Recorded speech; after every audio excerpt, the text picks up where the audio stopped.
Bonjour à tous, ici Maxence Rigotier de blogcourseapied.com.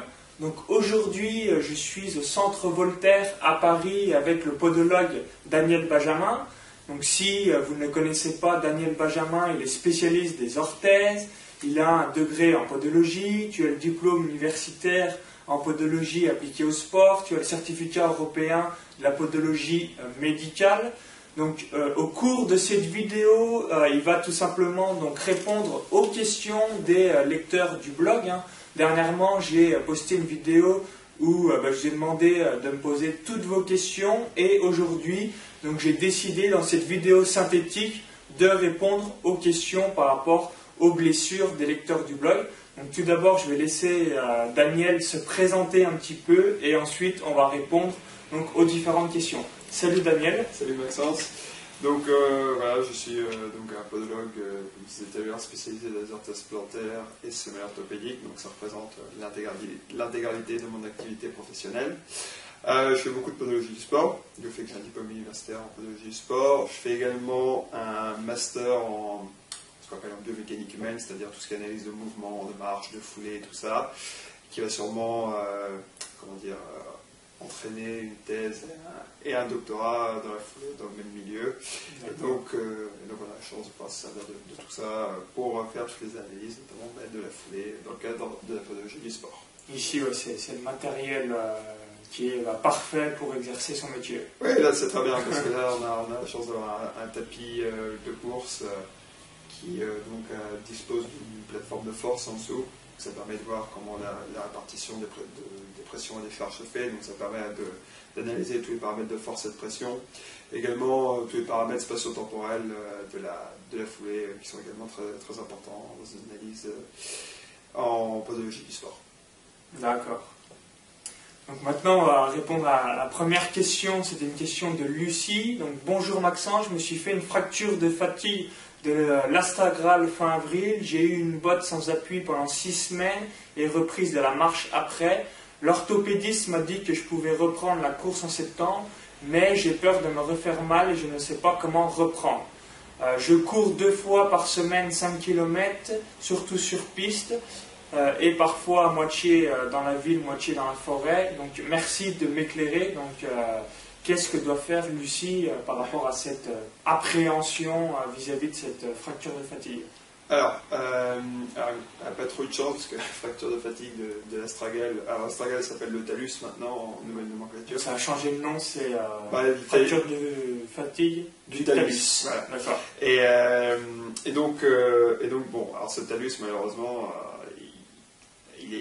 c'est comment dire, quand tu as une fracture de fatigue dans cette zone-là, ça peut être compliqué à gérer. Alors bien évidemment, donc, ce qui est le traitement qui a été mis en place, c'est-à-dire botte plâtrée sans appui, c'est bien évidemment le traitement de base pour lutter contre ça. En général, ce qui se passe, c'est que tu te retrouves... alors, il y a plusieurs zones de fracture de fatigue sur l'astragale. Le talus, c'est un os qui est assez particulier, c'est un os qui est quasiment intégralement recouvert de cartilage, qui est assez peu vascularisé.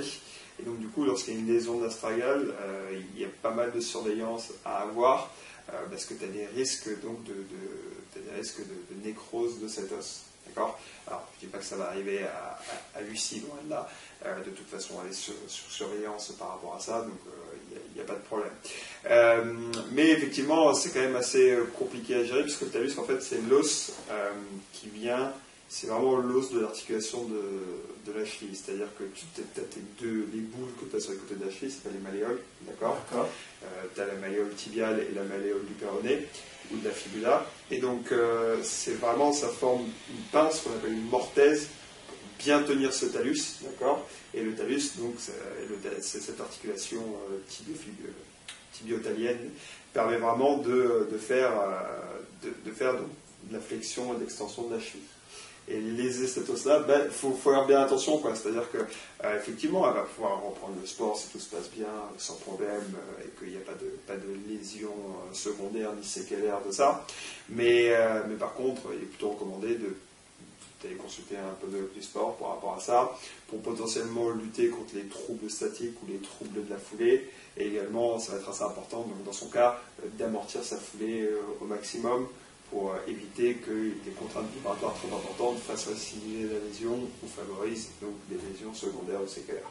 Donc l'idéal, ce serait peut-être d'avoir une semelle orthopédique amortissante. Oui, déjà, ce serait de faire la consultation pour voir si le podologue repère qu'il y a des troubles à la foulée, des troubles du pied, etc. Ou même de la cheville ou de la jambe par rapport au pied, ça peut quand même être assez intéressant de consulter sur ça pour limiter tout danger potentiel autour de cette lésion. D'accord, donc n'hésite pas à consulter un podologue pour en savoir plus exactement sur ton pied et soigner tout ça à 100%. Très important, pas eu de chance malheureusement. D'accord, donc c'est peu fréquent. C'est pas la blessure la plus fréquente, puis ça peut être assez, enfin voilà, faut ça à surveiller parce que ça peut être assez embêtant. D'accord.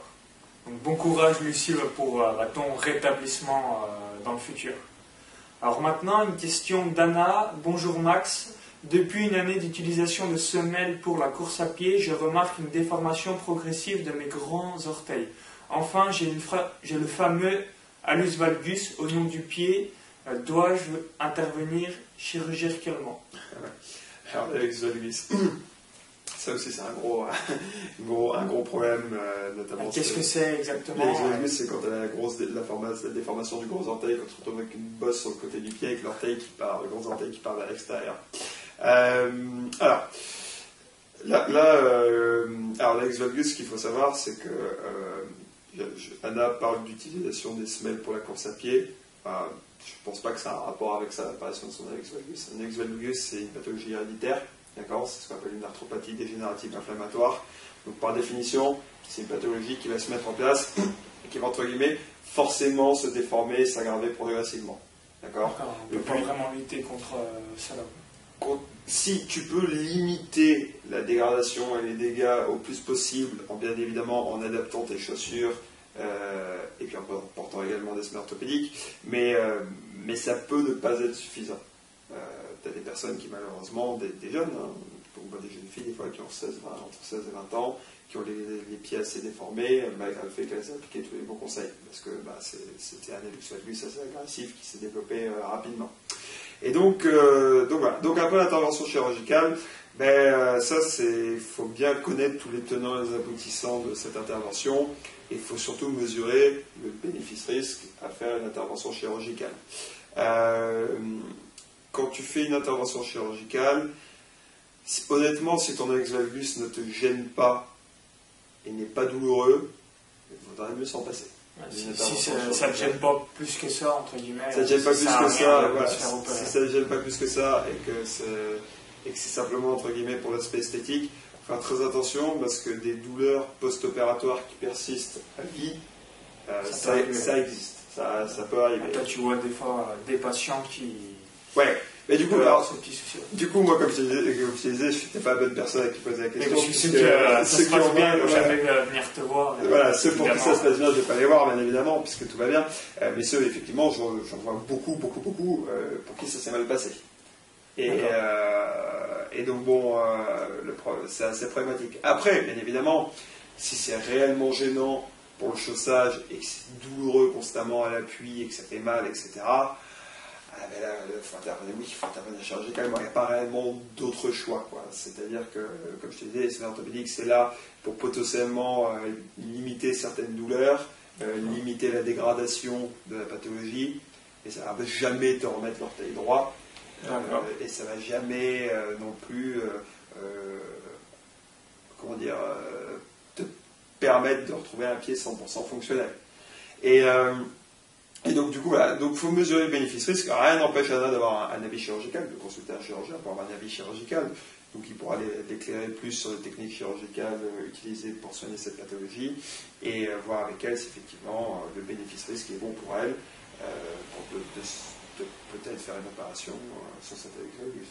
Mais en tout cas, mon conseil, si jamais c'est pas gênant ni douloureux, voilà. Si tu peux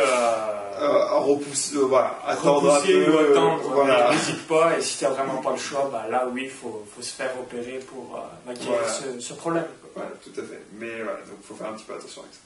D'accord. Bon courage, Anna. Donc maintenant, une question de Stéphane. Salut Maxence, je fais 3-4 sorties par semaine. La sortie du dimanche, je la consacre à la sortie longue, 1h15, 1h30. Je voudrais savoir combien de temps on peut courir à l'entraînement, pas en compétition, plus sans prendre de risques pour son intégrité physique. Voilà, Stéphane, il veut prévenir d'éventuelles blessures, donc ça c'est une bonne idée. Quel conseil tu pourrais lui donner? C'est une question très large. Il n'y a pas réellement de... Enfin, s'il y a des limites, bien évidemment, mais c'est-à-dire c'est vraiment en fonction de toi. Si jamais tu lis le livre qui a fait fureur sur la course à pied, qui est Born to Run de McDougall, tu peux courir plusieurs dizaines de kilomètres par jour sans problème, et tu es fait pour ça. Et c'est vrai que les anthropologues ont tendance à mettre en avant qu'on est vraiment des animaux typés pour l'endurance, et notamment la course à pied. Cela dit, après, ça en fait en fonction de ton ressenti physique. Si jamais Stéphane, pendant 1h15, 1h30, il n'a aucun problème et qu'il veut pousser un peu plus, il peut pousser un peu plus. Si au bout d'1h15, 1h30, il sent que ça le fatigue, sur les rotules, il sent qu'il n'est pas bien, etc., c'est qu'il a peut-être atteint sa limite, et que pour aller plus loin, il va falloir faire des entraînements peut-être un peu plus spécifiques. Mais en tout cas, il n'y a aucune généralité sur ça. Il y a des gens qui courent pas beaucoup et qui se blessent, et un qui court énormément, qui se blesse aussi, qui se blesse pas. Mais c'est pas... La quantité d'entraînement, bien évidemment, joue sur la blessure, mais comme je te disais, c'est pas non plus... le surentraînement existe et le surmenage existe et peut être douloureux. Mais si jamais tu fais du sport et que tu as pas mal, et que tu es à l'aise, aucun problème, tu continues sur ton rythme. Si tu veux augmenter un peu, tu peux augmenter un peu. L'idéal, c'est vraiment d'écouter son corps et son propre ressenti personnel pour continuer ou non à faire plus ou moins tant d'entraînement par semaine. Parce que souvent, le surentraînement, ça vient, ou la blessure, elle a lieu aussi par rapport à l'augmentation brutale du nombre de kilomètres. Mais si c'est une augmentation régulière, logiquement, il n'y a pas trop de soucis à avoir. Non, en général, ça se passe plutôt bien. Donc n'hésite pas, si tu es vraiment à l'aise, tu peux courir un peu plus, et en revanche, si tu souffres, de réduire un petit peu ta cadence. Exactement. Alors maintenant, une question de Karine.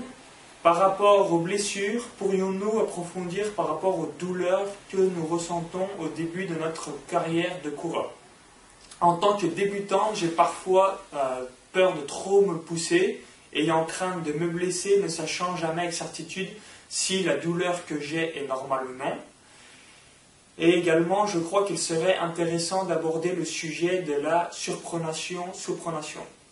Donc, qu'est-ce que c'est un petit peu ce jargon spécifique, la sous-pronation, surpronation, et également ces différentes douleurs que l'on peut avoir aussi dans notre tête lorsqu'on pratique la course à pied. On a un peu peur de se dire, est-ce que c'est une blessure, est-ce que c'est des courbatures? Voilà, il faut se dire quand même qu'à partir du moment où tu vas faire du sport, tu vas courir, il y a de fortes chances que tu aies quand même certaines douleurs musculaires à la sortie. C'est ce qui est logique, c'est l'usure de ton organisme, voilà. Ce que tu viens de pratiquer. Après, encore une fois, pour ce qui est des questions des douleurs, il faut voir un petit peu s'il y a une certaine fréquence et une certaine récurrence dans les douleurs que tu ressens. Si effectivement, à chaque fois que tu vas courir, ou quand même très fréquemment, tu as toujours un petit peu la même gêne et le même problème qui ressort, c'est effectivement visiblement qu'il y a quelque chose qui ne va pas. Si de temps en temps, suite à des gros entraînements, tu as des douleurs par-ci par-là, ça c'est parfaitement normal. Le tout, encore une fois, c'est comme la question précédente, c'est de s'écouter soi-même. Si jamais tu repères que, je ne sais pas, dans la jambe, dans le pied, dans le genou, dans la hanche, constamment, fréquemment et de manière récurrente, la douleur réapparaît à chaque fois que tu fais un effort physique, effectivement, là il y a un problème, et il vaut mieux consulter avant justement que ça devienne problématique et que ça devienne plus grave. Ensuite, pour tout ce qui est histoire de pronation, surpronation, sous-pronation, supination et tout ça, donc en fait, le mouvement de pronation du pied, c'est la chose suivante, c'est-à-dire coucher le pied vers l'intérieur. Là, par exemple, je suis en train de faire de la pronation de ma main, et à l'inverse, quand je couche le pied vers l'extérieur, là, ou avec ma main, je suis en train de faire de la supination. Alors, évidemment, il y a un idéal de foulée physiologique à avoir. Est-ce que tout le monde peut avoir cette foulée physiologique, c'est pas garanti, parce que ça dépend un petit peu de comment t'es fichu, entre guillemets, la position de ton pied, de ton genou, de tes hanches, tes déséquilibres, etc. Parce que pas beaucoup de monde qui est parfaitement axé et bien droit de partout. Et donc ce qui se passe, c'est que par exemple, quand tu as un pied plat ou un pied valgus, tu vas avoir un pied valgus, c'est-à-dire un pied hyperpronateur, tu vas avoir tendance à avoir une foulée plutôt pronatrice et à faire trop de pronation, avec le pied qui se couche vers l'intérieur. À l'inverse, tu as les pieds souvent les coureurs qu'on appelle des coureurs supinateurs ou sous-pronateurs, c'est des coureurs qui auront tendance à avoir les pieds creux et les genoux qui partent vers l'extérieur. Donc du coup, ça amène leurs pieds vers l'extérieur, ils ont ce qu'on appelle une foulée supinatrice. Je fais des grandes généralités, c'est pas toujours le cas, mais là je te fais des grandes généralités pour que ce soit clair. Et donc est-ce que ces blessures peuvent être ces foulées peuvent être potentiellement pathologiques? Oui. Est-ce qu'elles le sont forcément? Non. Tu as des gens qui courent très bizarrement, mais bon, à partir, moi j'ai des patients qui viennent me voir qui me disent je cours mal. Bon, très bien, donc je me mets sur le tapis, je le fais courir, il revient, il s'assoit en face de moi, je lui demande vous courez combien de fois par semaine? 4-5 fois, depuis combien de temps? 5-6 ans. Vous avez mal quelque part? Vous êtes déjà blessé? Non. Bon, si jamais le patient il est à l'aise comme ça, qui se fait pas mal et tout ça, pas sûr que c'est un grand intérêt d'essayer de corriger ou de compenser, même à titre préventif, parce que admettons qu'il ait réussi à développer, entre guillemets, une attitude, une foulée, une biomécanique autour de ça qui lui convienne bien. Là, par rapport spécifique à son corps. Voilà, s'il est à l'aise avec, pas sûr que ça a un grand intérêt d'y toucher. Par contre, effectivement, si ça lui fait mal et que c'est pathologique, oui, là par contre, on va intervenir. Nous, en orthopédie sport, on essaiera d'intervenir par le biais des semelles orthopédiques. Mais moi, je t'avoue que des patients qui viennent me voir, qui n'ont pas de douleur, etc., qui veulent juste faire un bilan un bilan mécanique et vérifier que tout va bien, très souvent, ils repartent sans semelles orthopédiques. Et c'est une consultation à titre préventif? Oui, on l'a fait souvent. J'en ai pas mal qui viennent parce qu'ils courent en minimaliste, donc ils sont un petit peu inquiets. Parce qu'ils courent pieds nus en minimaliste. Alors bien évidemment, la première chose que je ne vais pas faire, c'est pas leur dire oui, on va mettre des semelles orthopédiques. mais donc on vérifie, et certaines personnes courent très bien en minimaliste et pieds nus. Donc à partir de là, s'ils sont à l'aise et qu'ils courent bien, rien à faire. C'est vraiment en fonction de chacun. On va se prendre trop la tête par rapport à tout ça. Exactement, il ne faut pas forcément chercher à intellectualiser ou à faire comme les autres, parce que ce qui se passe aussi, c'est que tu te retrouves, par exemple, notamment ceux qui fréquentent des clubs de course à pied ou des clubs de sport, tu te retrouves avec telle personne qui te dit ah ouais, tu cours mal, moi je courais comme toi, j'ai eu ça comme problème et tout. Et on ne peut pas généraliser ça. Et donc du coup, sous pression, entre guillemets, pas sous pression, mais si tu veux, l'ambiance générale et le contexte fait que le patient vient à consulter alors qu'il n'en a pas réellement forcément besoin. Et donc voilà, il faut vraiment s'écouter, il faut faire en fonction de soi. C'est ce qui fait un petit peu la beauté de la discipline, c'est-à-dire que si jamais on pouvait tout généraliser, ce ne serait pas moi qui serais en train de consulter, on mettrait un ordinateur à ma place et puis ça serait réglé. Donc vraiment, non, faire en fonction de chacun. Pas forcément se laisser trop influencer par tout le marketing, la communication autour de tous les gadgets que tu peux retrouver dans le sport, tout ce qu'on met dans les chaussures, tout plein de choses, etc. Faire un petit peu attention à tous les gens qui se proclament grands spécialistes de la course à pied parce qu'ils en font depuis longtemps, parce qu'ils tiennent les magasins de sport, etc. Ça arrive très souvent. Et du coup, ils inquiètent les patients pour pas grand-chose. Même quelqu'un qui courrait très bizarrement ou très mal, est-ce qu'il est capable de le gérer et que ça lui fait pas mal? Pas sûr, encore une fois, que c'est un grand intérêt. On a notre appareil locomoteur et notre corps a une capacité d'adaptation assez impressionnante. Et si certains patients sont capables d'utiliser cette adaptation, tant mieux. Ouais, donc si votre foulée n'est pas parfaite, pas de panique. Non, pas de panique. Si vous n'avez aucune douleur par rapport à tout ça, ça ne sert à rien de consulter un spécialiste. Ils peuvent consulter histoire de faire un bilan. Une fois de temps en temps, avec un kiné, un ostéopathe ou un podologue, ça peut être intéressant de voir avec eux et pour les avertir de ce qui pourrait potentiellement arriver. Mais après, qu'il y a un réel besoin de mettre un traitement en place pour quelqu'un qui ne souffre pas, je ne suis pas réellement sûr. D'accord. Ok. Donc maintenant, une question de Farissi. Salut Maxence. Dernièrement, je me suis fait des douleurs au niveau du talon. On m'a dit que c'était les épines calcanéennes. Donc merci de donner ton avis sur ce problème. Alors qu'est-ce que c'est ça, ces épines calcanéennes? Alors les épines calcanéennes, c'est quand même... alors c'est une pathologie... c'est quelque chose d'assez drôle, puisque les patients, quand ils arrivent dans ton cabinet, la première chose qu'ils disent, c'est j'ai mal à mon épine, j'ai un os qui pousse sous le talon. Alors c'est pas tout à fait ça en fait. Alors on parle d'épines calcanéennes parce qu'en fait lorsqu'on fait une radio, dans certains cas, tu vas avoir une espèce d'épine sous le talon qui apparaît et donc effectivement ça ressemble à une épine calcanéenne. On dirait littéralement que tu as un petit bout pointu qui sort de l'os et qui peut potentiellement te faire mal. C'est loin d'être toujours le cas. Quand tu vois une épine radiologique, déjà elle n'est pas forcément douloureuse, et à l'inverse, c'est pas parce qu'on ne voit pas d'épine à la radio que tu n'as pas ce problème-là. Et je vais t'expliquer pourquoi. Sous la plante du pied, tu as une grande gaine fibreuse qui s'appelle l'aponeuvrose plantaire. Donc cette aponeuvrose plantaire, bon, on va pas trop détailler parce que tu pourrais passer la nuit à décrire son utilité et à quoi elle sert. Grosso modo, c'est une gaine fibreuse qui est très importante pour le maintien de la structure du pied et qui a un aspect mécanique très important pour le pied. Et donc on va prendre le cas le plus fréquent. Donc cette aponeuvrose plantaire, elle maintient la structure du pied, elle aide à maintenir la cambrure du pied, l'arche plantaire du pied. Et par exemple, pour quelqu'un qui a les pieds plats, alors pareil, je te prends volontairement un cas généraliste, quelqu'un qui a les pieds plats, son pied va s'effondrer sur cette aponeuvrose plantaire, d'accord? Ça va l'étirer de manière trop importante, et du coup, elle va avoir tendance à se fissurer au niveau du talon. Et en se fissurant au niveau du talon, c'est ce qui crée la douleur, c'est ce qui est douloureux. Et c'est ce qu'on appelle une anthésopathie infracalcanéenne, d'accord?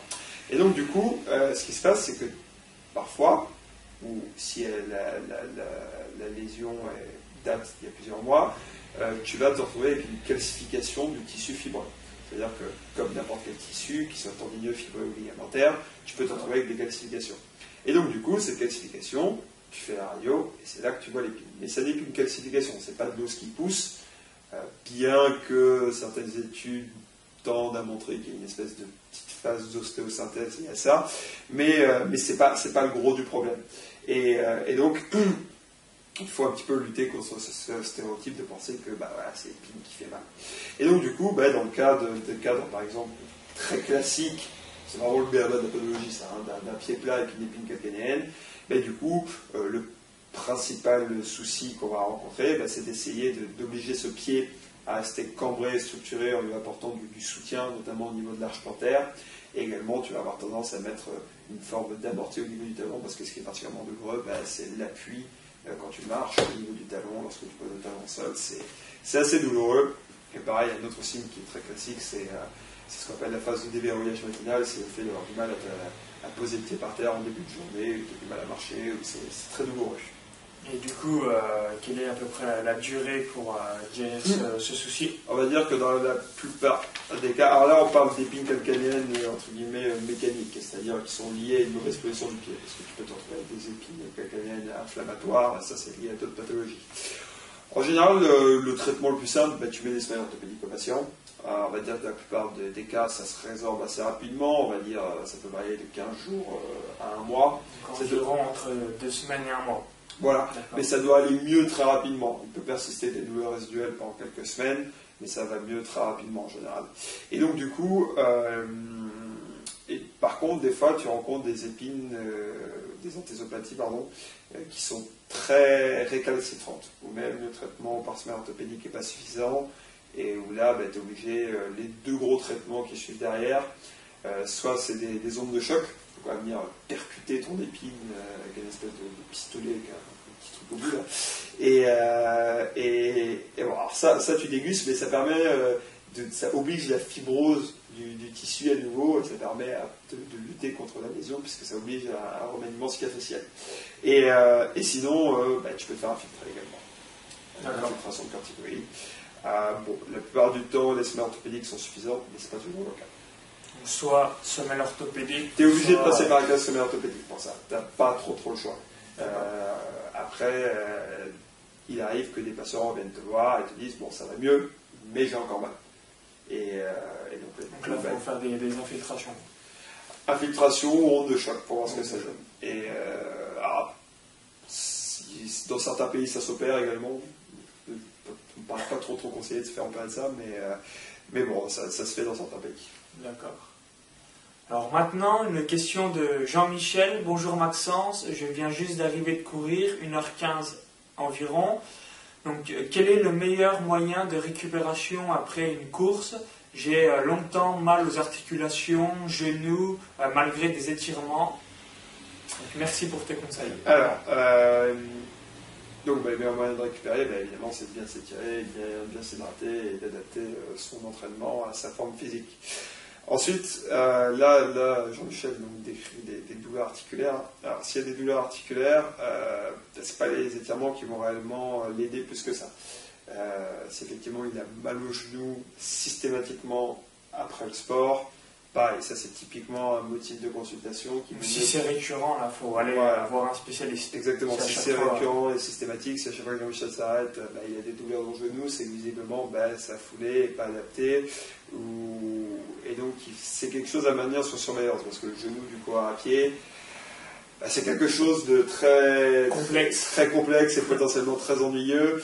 On parlait des lésions méniscales, des types d'arthrose, des tendinites qui existent autour du genou. Donc il vaut mieux surveiller ça, et si c'est systématique, il faut vraiment consulter assez rapidement et voir ce qui peut être fait pour limiter ce problème-là, et donner les bons conseils à Jean-Michel pour qu'il adapte peut-être également son activité sportive. D'accord, donc n'hésite pas à continuer tes étirements, à bien boire et à consulter donc un podologue pour en savoir un peu plus sur tes soucis. Consulter un podologue ou un médecin du sport. Ou un médecin du sport. Pour voir tout ça. Et ensuite, si c'est également donc, récurrent, voir si tu ne peux pas réadapter ton entraînement par rapport à ton corps et tes besoins. Ouais. Donc maintenant, pour finir sur une dernière question, c'est une question de Chantal. Bonjour Maxence, j'ai 60 ans et ça fait 10 ans que je cours régulièrement, 3 fois par semaine, et depuis 1 an, j'ai une douleur au tendon d'Achille gauche. J'ai tout essayé, repos de 3 mois, kinésithérapeute, je bois beaucoup, je fais des étirements, je mets de la glace quand la douleur est là. J'ai de bonnes chaussures, mais à chaque fois que je reprends le running, distance 7 km, le tendon me tire le lendemain, je suis obligé de marcher avec des hauts talons, je ne peux plus poser le pied à plat, j'ai essayé de marcher 1 heure, mais le lendemain j'ai mal au tendon d'Achille, que faire? Alors, c'est gros problème de Chantal. Ça c'est très très classique comme consultation et comme problème. Alors, déjà Chantal dit qu'elle a tout essayé. Effectivement, une phase de repos longue, c'était une bonne idée. Bon, ça n'a pas été suffisant malheureusement. Kinésithérapie. Alors, il y a d'autres traitements qui peuvent être mis en place. Quels sont les déjà, là, la chose qu'elle fasse prioritairement et rapidement, c'est faire une consultation podologique. Voir si son pied, si le pied n'a pas de trouble esthétique important, si la foulée est bonne, etc. Parce que sinon, effectivement, s'étirer, le travail de kinésithérapeute est important. Visiblement, dans ce cas-là, ça n'a pas été suffisant, donc il faudra vraiment qu'elle s'occupe de consulter rapidement podologie du sport pour voir ce que ça donne et potentiellement stabiliser son pied et voir effectivement si ses chaussures sont vraiment adaptées. Parce qu'on voit quand même très fréquemment des patients qui se sont fait conseiller dans les magasins de sport pour acheter les bonnes chaussures. On a quand même des grosses surprises des fois. T'es quand même très étonné. T'es quand même très étonné qu'une personne ait pu conseiller à la patiente de porter ce genre de chaussures en regardant courir. Donc bon, vaut mieux consulter, qu'elle mette ses chaussures de sport et tout ça, et qu'elle voit tout ça. Et également, ce dont on parlait tout à l'heure, c'est potentiellement voir un médecin du sport pour mettre en place peut-être de la mésothérapie également. Qu'est-ce que c'est exactement la mésothérapie? C'est des petites piqûres où ils injectent des petites doses. Alors, chaque médecin fait un petit peu sa mixture, c'est-à-dire qu'ils injectent un petit peu d'antibiotiques, un petit peu d'anti-inflammatoires, un petit peu d'antidouleur, un petit peu de myorelaxant, et tout ça en quantité très faible. Ils injectent ça sur le tendon, autour du tendon. C'est très très fréquent dans le milieu du sport d'avoir recours à ce genre de thérapie. Ça peut bien marcher. Ça marche pas toujours très bien chez tout le monde, mais ça peut bien marcher.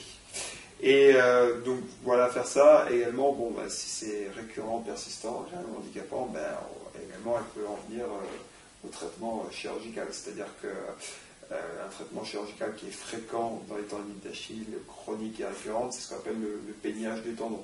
C'est-à-dire qu'il peigne le tendon pour l'étirer, l'élargir et lui amener une certaine souplesse. Et donc du coup, tu te retrouves, les patients qui se sont fait peigner le tendon, ils ont un tendon d'Achille un peu particulier. Normalement, c'est un gros cordon relativement rond, enfin c'est de forme cylindrique.